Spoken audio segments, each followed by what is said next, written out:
Hey folks, welcome back to the Dyson Sphere program. It has been a couple of hours off camera since the last episode. Most of that I spent running around the galaxy here, trying to chase down bottlenecks and fix problems with this factory. And frankly, I'm glad that I didn't record it because it was a lot of, okay, I fixed this, now this is broken, now I fixed this, now this is broken. It was just a lot of running around trying to baby this whole big build into working. Now, the good news is I've mostly got it to a point where it seems to be stable and functional. It's still not perfect. There's still bits of slowdown here and there, but you can see like all the solar sail factories are running. Well, not that little one right there. All of these graphene producers seem to be functional. All of the frame components are kind of mostly working. You can see the carbon nanotubes are all flowing. If we come over here, we can see, the sails are running and the Deuteron fuel rods are mostly running. At one point, the Deuteron line got interrupted and I had to fly to like 4 different planets to restart power because it had drained all of the Deuteron fuel rods out of the whole system. And so because I have a lot of planets where it's using, 5 or 6 fusion plants at the North Pole to power things on, there were like 4 planets that just completely shut down, which totally disrupted all the production lines. That was a pain in the ass. But yeah, things are largely running now. You can see the rocket production is still not perfect. It like has little bits of time where it's off, but it is running a lot. It's probably got like 85-90% uptime. And there are just a few things that I learned that I do want to show off before we figure out what we're going to do this episode. So first of all, the fractionator rings. Man, these things were driving me nuts. They kept locking. So eventually I found a build that works. Once I set up this setup on all 50 of the rings in the graphene plant here, they haven't locked since. So the main thing is input comes in on a T-junction. And right before the T-junction, I use a backwards pile sorter to stack everything up. So this square here will always have completely full 4 stacks of hydrogen until the point where the fractionator has pulled off enough hydrogen that there's a fully open square on the belt. And only then will an additional 4 stack of hydrogen be put in through the T-belt, because as we've learned through the playthrough, a belt moving in one direction has the items moving along the belt in the standard direction have priority over the T-junction. So all the fractionator loops have been moved to this setup and they haven't locked since. So this is definitely the way to go here. The other thing I'll show off is that I updated the design. I added to the design. I made a lot of changes and added a lot more shells. So you can see it's much bigger now. In the time since the last episode, the shell has grown to 34.9, almost 35 gigawatts. And so the main shell, we had these kind of bands going around the middle. I added, it's maybe easier to see from inside. I added this kind of like branching V's up at the top. So it's sort of hard to see. And then down at the bottom, you can see I've got this kind of star shape of diamonds with a couple extra diamonds just to kind of fill out some of that space. And then I added a second shell very close into the first one that is rotating in the opposite direction, which is something I wanted. And it's just a band of diamonds in the kind of empty space that we had set up last episode. So yeah, you can see here there's like diamonds rotating in the opposite direction. So the diamonds are rotating clockwise, everything else is rotating counterclockwise. And you can see we're already almost completely done with the structure of the first shell. The second shell is on the way. It's not going to take very long before the structure is complete and all that's left is to fill it in with sails. The sails, of course, are going to take much, much longer. And at some point, I am going to have to come back here and refactor how this whole factory works to shut down a bunch of elements of production and make sure that the solar sails are flowing. we'll need to set up more rail launchers as well. However, for now, things are flowing. Not quite as much throughput as I would like. Like, the idea was that all of these would be launching continuously, but these aren't the problem. It's going to be the rails that are the problem. And I've also set up this stack of this stack of Depot Mark IIs. This stack can hold up to, I think, 500,000 small carrier rockets.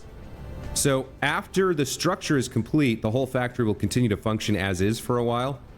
Actually, for quite a long while. To fill up 500,000 of these small carrier rockets will take quite a while. But I'm going to have these here in case at some later date I want small carrier rockets and I don't want to turn this whole thing back on. So in the event that the structure is complete, they'll start flowing into here instead. That's about it for stuff that I want to show off about what happened off camera. So what we're going to move into next is taking a look at using these critical photons. So if I look at the grid here, where can I see the grid? I guess I'll throw down a Tesla tower real quick. We are pulling in almost 5 gigawatts of power with this massive receiver array. So we can afford to turn a few of them back to receiving critical photons instead. And this tower is already full of critical photons. It's got 5,000. So we're going to delete this setup.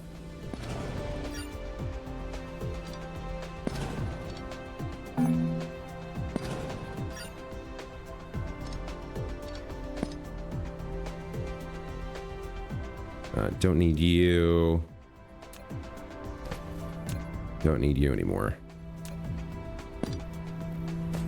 And we'll turn this array back to producing critical photons, and then we'll just call them from this tower, I think.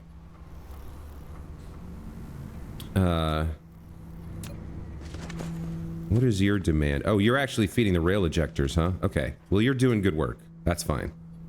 Yeah, we're going to switch this array. I don't know how many we need. I think they produce 20 per minute, right? So 1, 2, 3, 4, 5, 6, 7, 8. That's 160. 320 per minute seems like a good enough number to do whatever we want to do. So we'll swap these over and then we'll just take a quick look at the grid.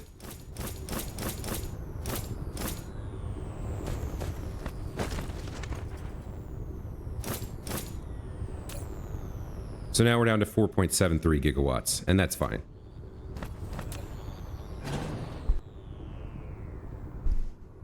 So we'll go elsewhere on the planet. We'll find a little bit of free space somewhere to work with.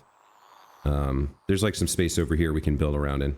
So we have a source of critical photons that'll supply from the tower.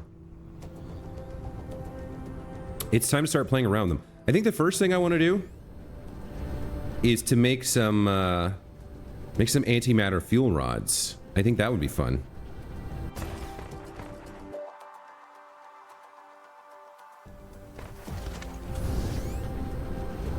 So we'll kind of mess around with that and see how that goes.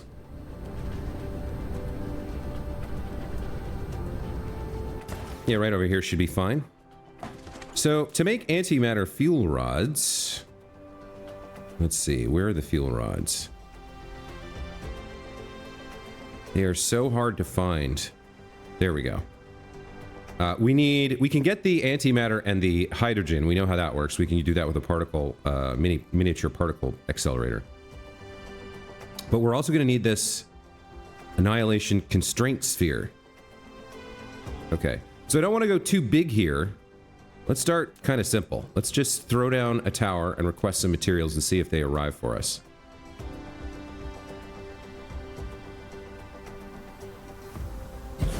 So let's get like a handful of processors and a handful of particle containers. Like I said, we don't need much. I think I'll limit it to 100 here. Let's demand those. So particle constraint spheres are not something we're building on this planet, it seems.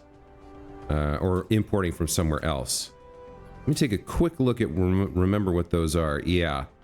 All right. So graphene, copper, and electromagnetic turbines. That's Let's see if we can import them from somewhere. I don't know if we should have them in the network somewhere. Let's see. Who's got space? You've got space? Can I have some particle containers? And not many. Okay, we've got 1,000 inbound, so that'll solve that problem. We are going to need to connect this to the grid.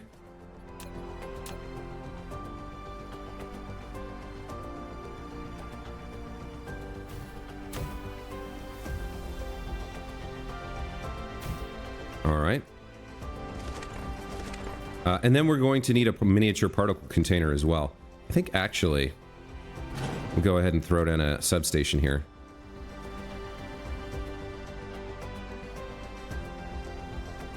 Something like that seems fine. So if we throw down a miniature particle, what are they called? Miniature particle collider. Yeah, right. Okay. We'll need to put in some critical photons, which will also call down to the tower. But then we'll have an output of both hydrogen and antimatter. So let's request a handful of critical photons here. Just a few, right? I just want enough to build like a little bit. So we'll put the critical photons to there. Let's go ahead and set that. And then we'll feed them into the miniature particle collider. Oh dear.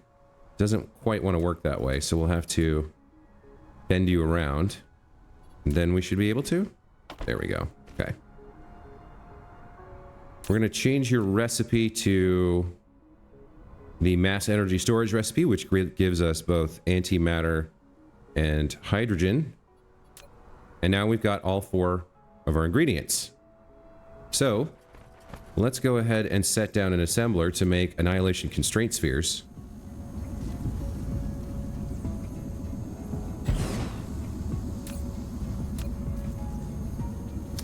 Let's see.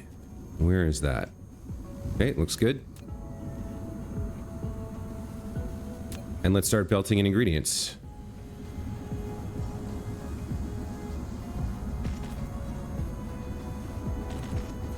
Okay. Now, why did that one have to stretch like that? Oh, it's interesting that it kind of auto-chose what comes out. Like, I didn't set anything up, but it... Alright, well, whatever, that's fine. Let's set the filter anyway, just to be sure. Oh, it kind of... I guess it just picks one at random and then assigns that to the sorter? Interesting. Okay. So there's our... Yeah, there's our antimatter and our hydrogen.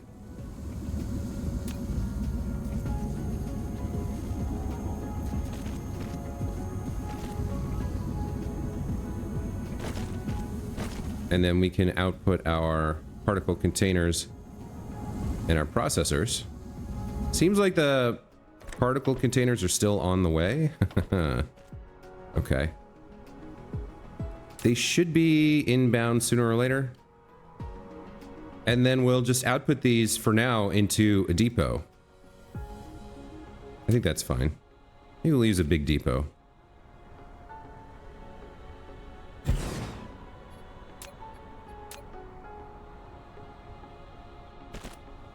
Guess I want that a little bit closer.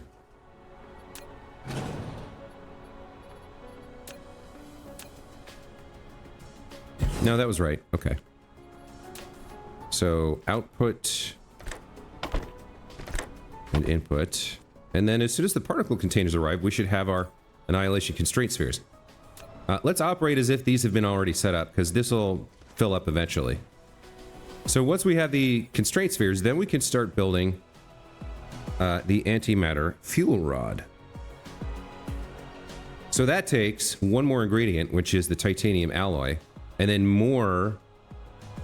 We need another particle container as well, making more of the other stuff. Now, looking at the recipe here, it seems like, oh, this is actually functioning. Look at that. There we go. Confining the annihilation reaction within the sphere to obtain a stable and controlled energy output is a key component of artificial stars. So, I think the particle collider should be making more than this guy can consume, so we'll just reuse these here. Let's bring these around.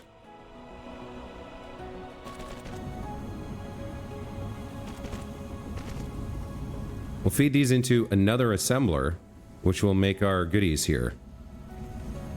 We probably could have belted directly from this assembler to the next one, but that's okay. Let's just have this buffer so we have some extra, maybe. Let's set down our next assembler. Is it made in an assembler? I have to double check.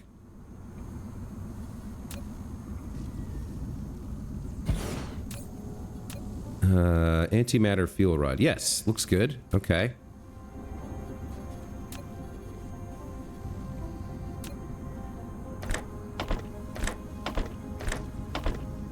All right, there's almost everything. So we need one more goodie here, which is going to be titanium alloy. And again, we don't need much. Just making enough for me here, really. Let's belt that out.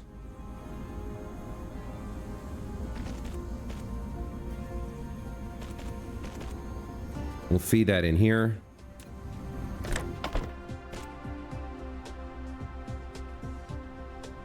And then as soon as that arrives, we should start to see some fuel rods popping out.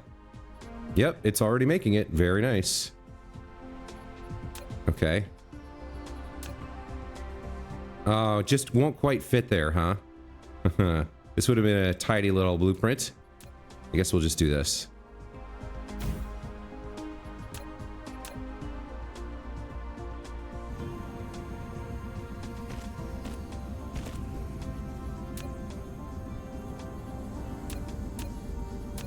So we'll pull out our fuel rods, and there's the first one. First two. And we'll pop them in here. So obviously this is going to take a while to build up a stock, but there's our first antimatter fuel rod. The annihilation constraint sphere's strong restraints act on antimatter to form a more stable fuel rod.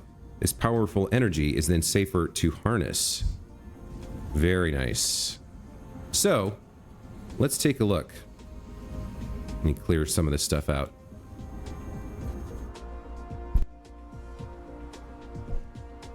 So the Deuteron fuel rod has 750 megajoules of energy, partly because it's proliferated. Oh, that's interesting. We should maybe proliferate our antimatter as well then. So 750 megajoules compared to 7.2 gigajoules. So even unproliferated, it's got literally 10 times as much energy. And we can see the fuel chamber generation is 500 compared to 400. I do think proliferating this actually makes sense. Since this is only for me.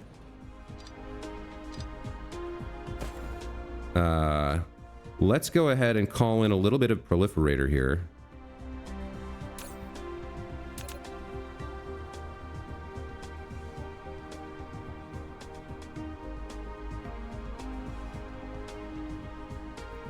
That'll work.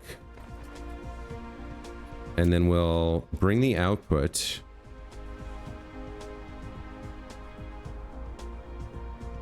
out like this. Throw the sprayer on. Where are you happening? Clement Star 1? Okay.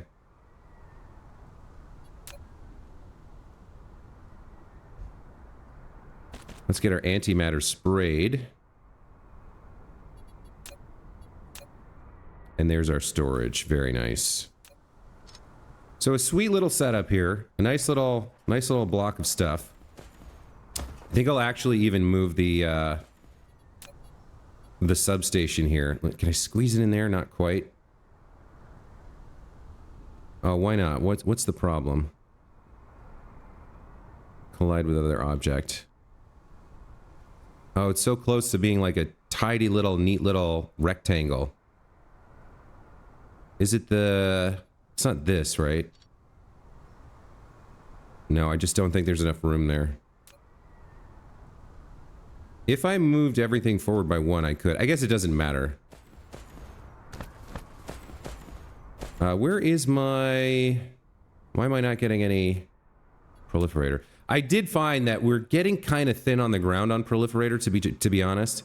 There are like 30 requesters and there's one provider. Now, mostly the requesters send their own little drones or bots up to get it. Here it is. This is like the one provider for the entire planet right now. How are we doing? It has 217, so maybe they're just on the way.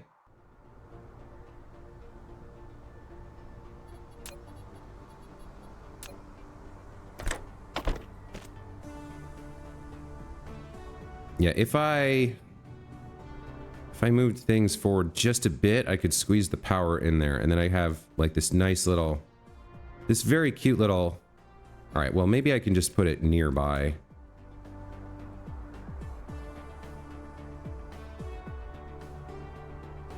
I mean, that works. What is it colliding with? I guess it's colliding with the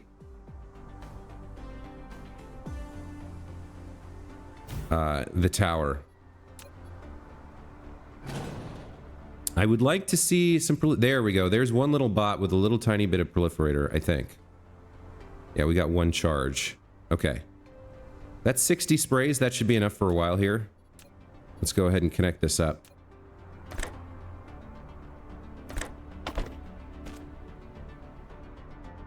All right. Now, what are you complaining about? You don't have antimatter? Why on earth not? Ah, this went wrong. Okay. So this was not filtering the way I thought it was. Set filter, hydrogen. Set filter, antimatter. Okay.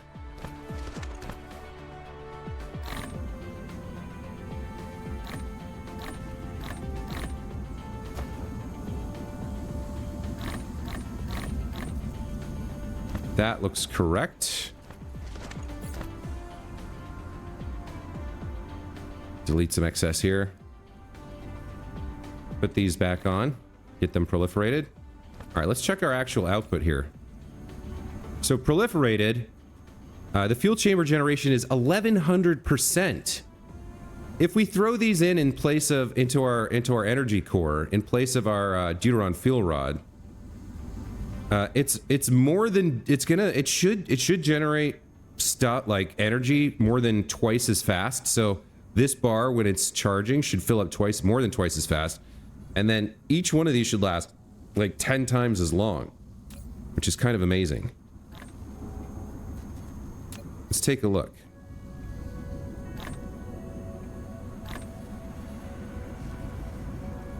So fuel energy 67.2 gigajoules.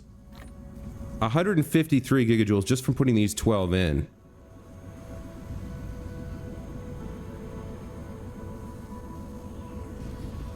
So once this burns,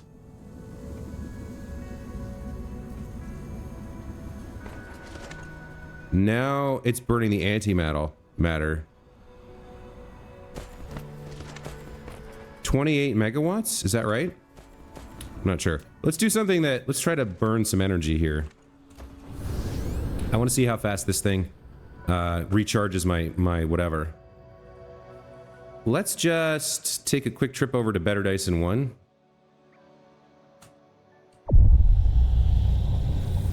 And then we'll turn around. Look how slowly it's draining. I mean, that's a good indicator, right? It's actually charging while I'm warping.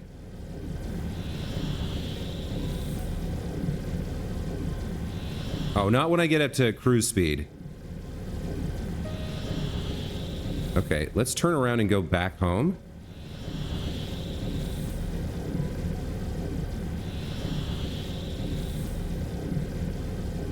Let's see, where's Better Dyson 2? That's where we just were.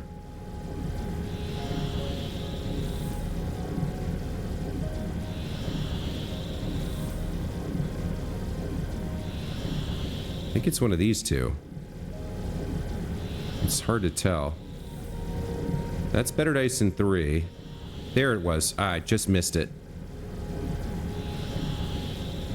Ooh. Come on. Okay. All right. Yikes. Okay, I'm gonna have to probably... There we go. Okay. So let me see how fast this charges.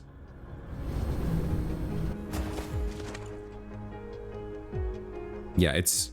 Well, it's not super fast, but I think that is faster. And it was, like, charging even while we were warping. It was draining very slowly, so... I'm not standing there, am I? No, okay, I'm not. I mean, I feel like that's a good thing. I feel like it's definitely an upgrade. Certainly, if we look, it's barely burned 1 of the 12 that I stuck in here. Okay. Well, anyway, there's the antimatter fuel rod. Oh, it looks like we're actually firing on all cylinders now, or close to. So, if we were producing the full 420 rockets per minute, these guys would be firing.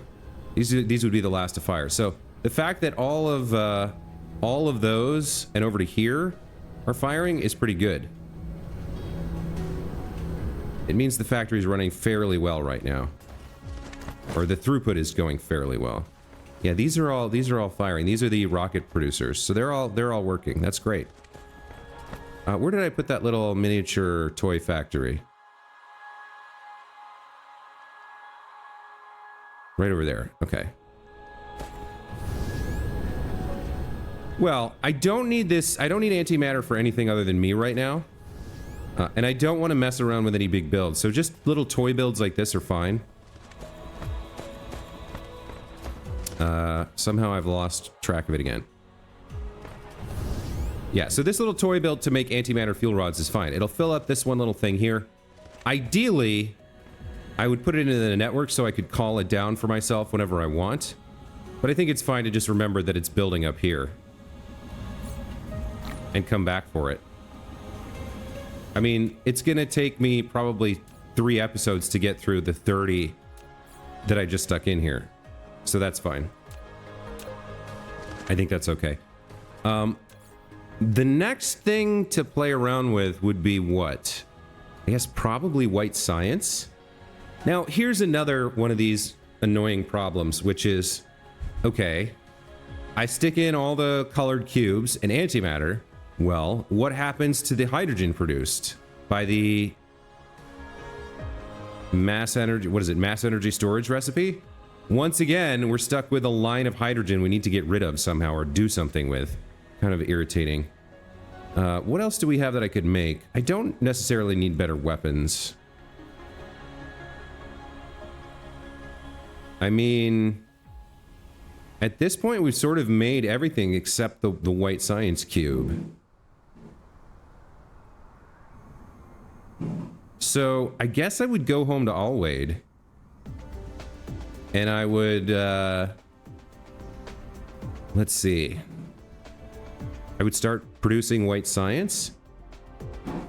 Let's see, 15 seconds. So I have, on average, about 90 of each of the colored cubes. So let's think this through. We can do 4 white cubes per minute, which means we would need 4 antimatter per minute. So we're gonna need roughly to match our inputs with the colored cubes. We'll need 90 antimatter per minute. If we take a look over here, that means we're gonna have to get rid of 90 hydrogen per minute somehow. But if we take a look over here, what do you actually do? You do 30 recipes per minute. So you produce 60, actually 75 if your inputs are proliferated, which I don't know if we want to do.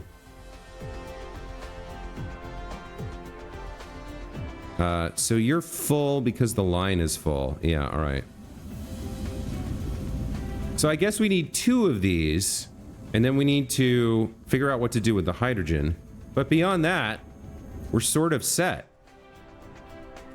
Let me export these critical photons, and then we'll go back to Alwade and see if we can set up some white science cubes.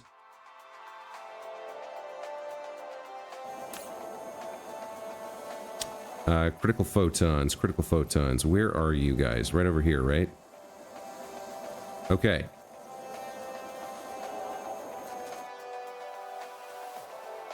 Yeah. We're only really going to need like 45 per minute. But having the buffer is fine. Let's supply to remote and demand from local, and then it'll be available in the network. Okay. Well, while the sphere is building, and a building it should be, yeah, it's starting to come together. I think it's going to be pretty cool when it's finished, but it's going to take... I'm probably just going to have to run the game.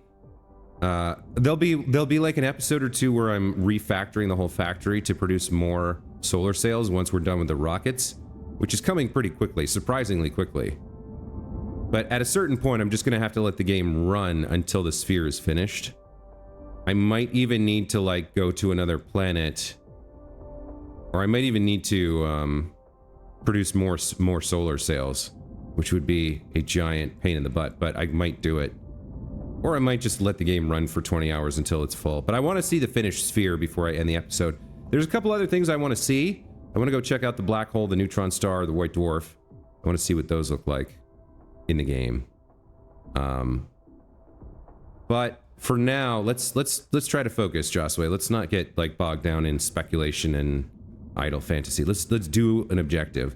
Let's see if we can get white science running back at Alwade. Where is Alwade?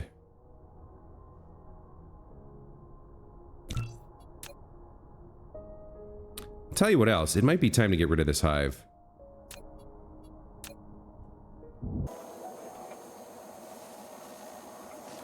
Clement Star?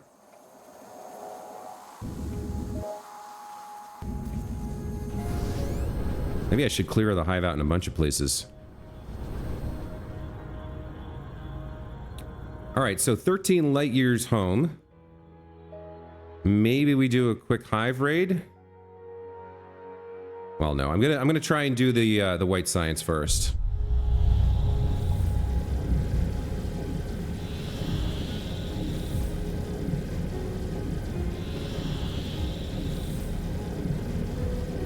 I will say one thing here. So in the early game, when you're flying around like between planets, this navigation interface is basically fine.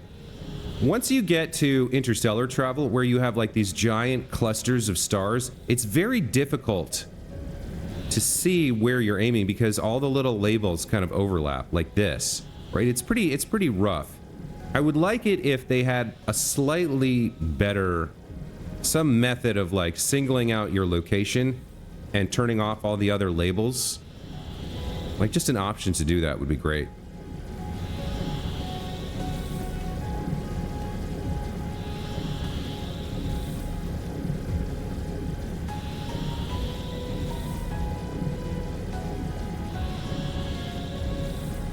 We're getting close here. See what I mean? It's like pretty hard to tell where I'm trying to go.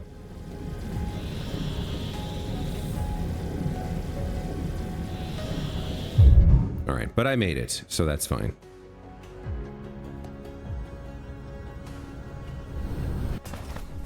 And we've landed near the science. Okay, so we are going to have to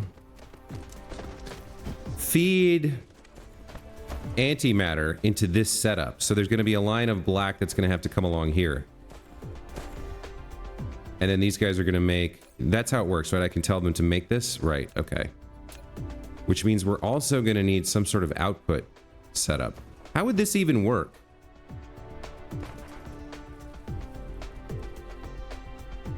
I would have to...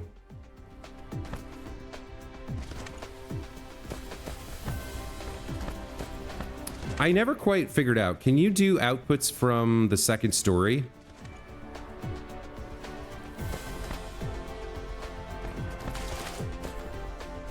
Well, regardless, let's get some critical photons imported. All right, who's got a slot for me? You don't. Neither do you. You do. Okay.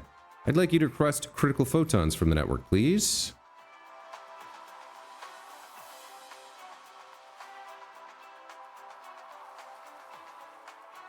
And they are inbound. Very nice. So yeah, how would this work?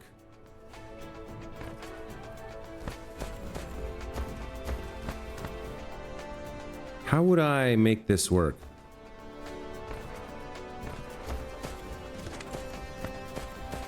I think one thing I can do to make my life a little bit easier is use some satellite substations here so that the other side can be freed up. Oh, just one will do the trick, it looks like. Okay. So now we can get rid of these. I think I probably end up burying this stone. But let's hold off on that for a moment. So if I put a line right here that's 1, 2, 3 high. But let's just do this for a second. Can I feed things into the second set? Can I do an input up here?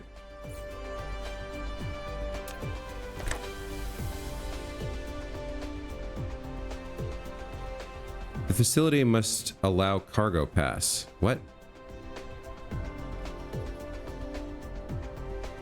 Oh yeah, the stacked ones you can see, they don't actually have the input line.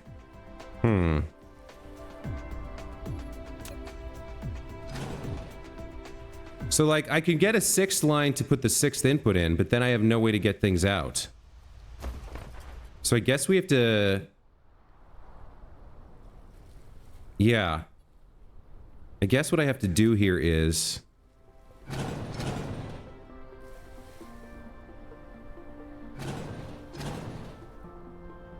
move them a little bit so that there's room between.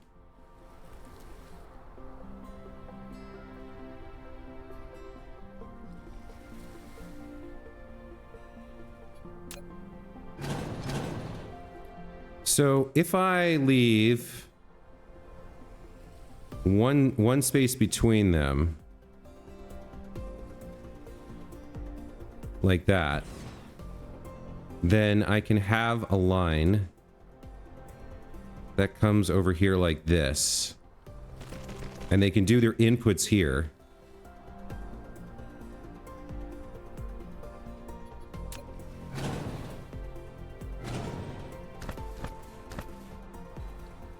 Like that. Right? So we can do the input line here. And then the final output line... Or this could be the output line. And then we have an input line of critical photons like this. Not critical photons, antimatter. Yeah, I think that makes sense.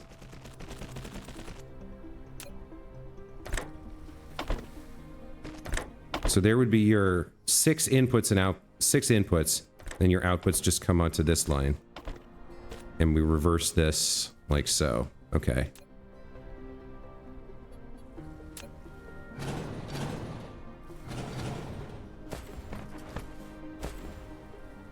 So then we can grab another one over here.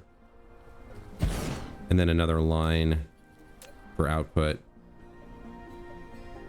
Of course, this thing's in the way.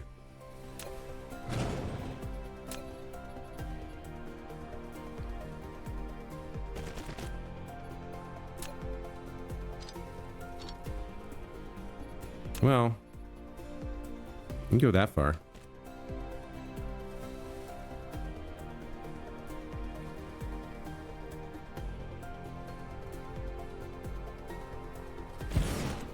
So there's 4.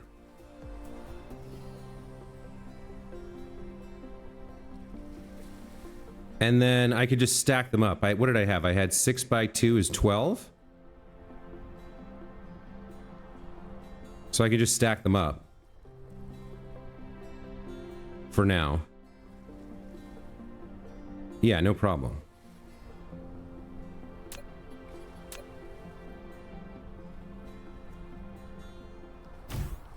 So once we have antimatter on this line, they should be able to make white science just fine. And then the white science comes out here. And then what? I guess we join all that up.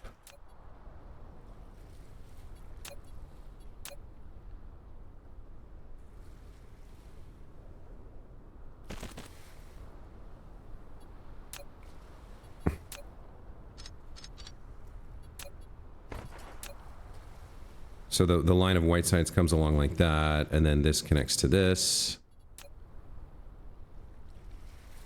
Oh, doesn't quite work.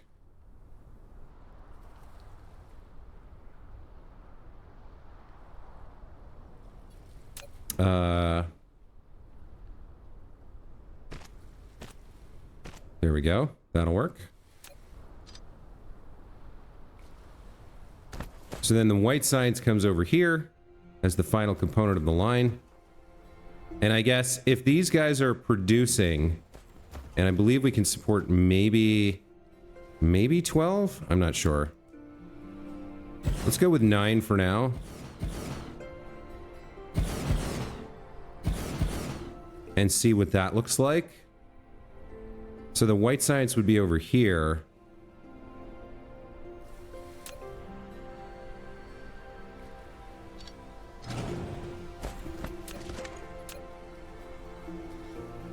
So that's kind of the end of, that's the end of the production line. Right? Where we're producing the white science. And maybe I have some other guy over here consuming it to do research. Because that's the whole point, right? There's a lot of things we can research besides just the end game. Besides just beating the game.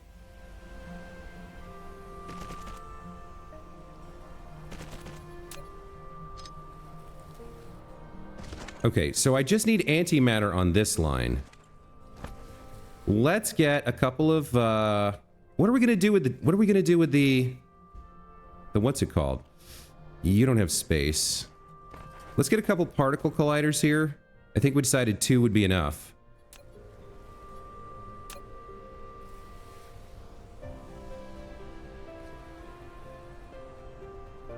The question is, what are we doing with the hydrogen? And the answer is probably sticking it in a stack of storage tanks for now, because I can't figure anything else out.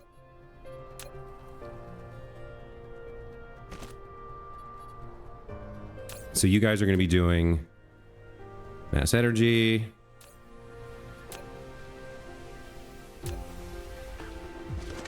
You'll need 2 output lines.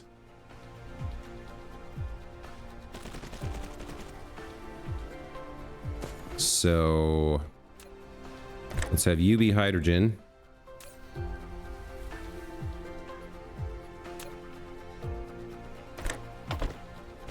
And then let's have you be antimatter.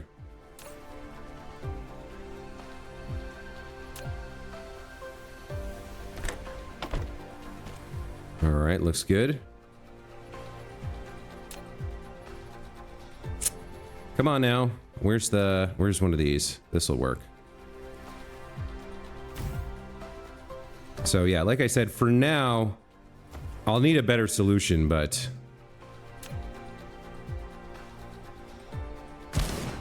let's just get some made, and then we can figure out what to do with the hydrogen next episode. So we will need another tower here to call in the critical photons.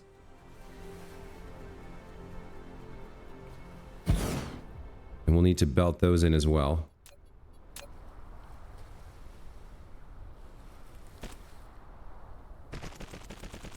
Go ahead and demand critical photons for me. In they come.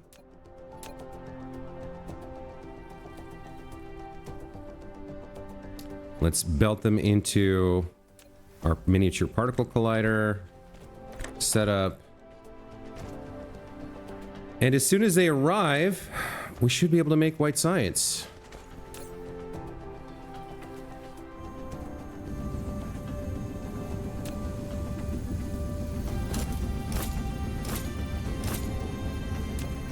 There we go. We're making white science cubes, people.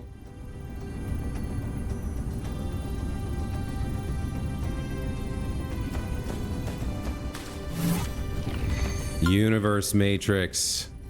You produced the first Universe Matrix at 150 hours. What an exciting moment.